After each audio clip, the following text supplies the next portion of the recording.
and little cats, kittens, and puppies, they'll instinctively find their mother's breast. We have to be taken there, or we'll die if we're not fed. We are so dependent. We're so dependent on God and His grace. What does that look like for you in your life? What does that look like for me in my life? That's why we always do the red light. We stop here at church and say, how am I depending upon God? How am I depending upon His grace for my life? How will He feed me with what I truly long for and truly desire? So, grace, coming to understand and who God's grace is for us in our lives. So much of our lives, too, is about this, isn't it? If I produce, then I will get the reward. I struggle with that all the time. I've got to produce or there's no reward. I haven't done it. But that is not the gospel of grace, okay? We feel like we have to produce and then we'll have salvation and then we'll have the life of God. But it works just the opposite with God, doesn't it? We have the reward before we ever produce. We have salvation given to us. And as we experience that salvation, then we produce the fruits of that salvation. So the reward's already there. A lot of times we're trying to produce and say, okay, now I can have the reward. No, Christ has already died and risen for us and present to us and filling us. It's the gospel of grace. It's good news. There's nothing you can do in the future, no great thing, to cause God to love you more than He loves you right now. Why can't we get that? Why don't we experience that?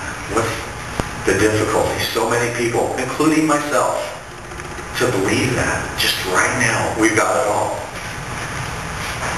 I think that's what I'm going to write the next book on, is how are we really going to experience the love of God?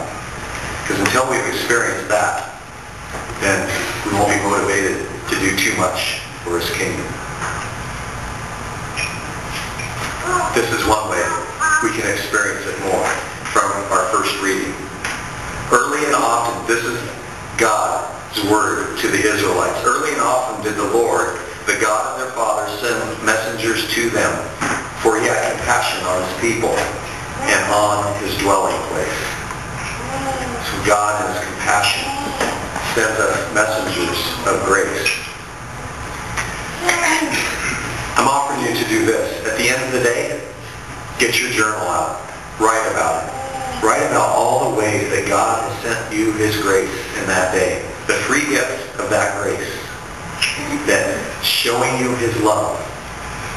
To write that down and say, this is how it happened. This person hugged me. This person said they appreciated me. I saw it in love between family members. I saw it here. I saw it in the beauty that God gave today. Seeing the sun, seeing the mountains. I saw it in the sacrament of reconciliation. I experienced that forgiveness. I experienced somebody really sacrificing for me or someone else. And just to write that down in your journal and watch all the ways. Early and often did the Lord, the God of their fathers, send His grace to the people of St. Joseph the Worker, for He had compassion on them and on their dwelling place. God's grace is amazing. God's grace is constant. God's grace is with us.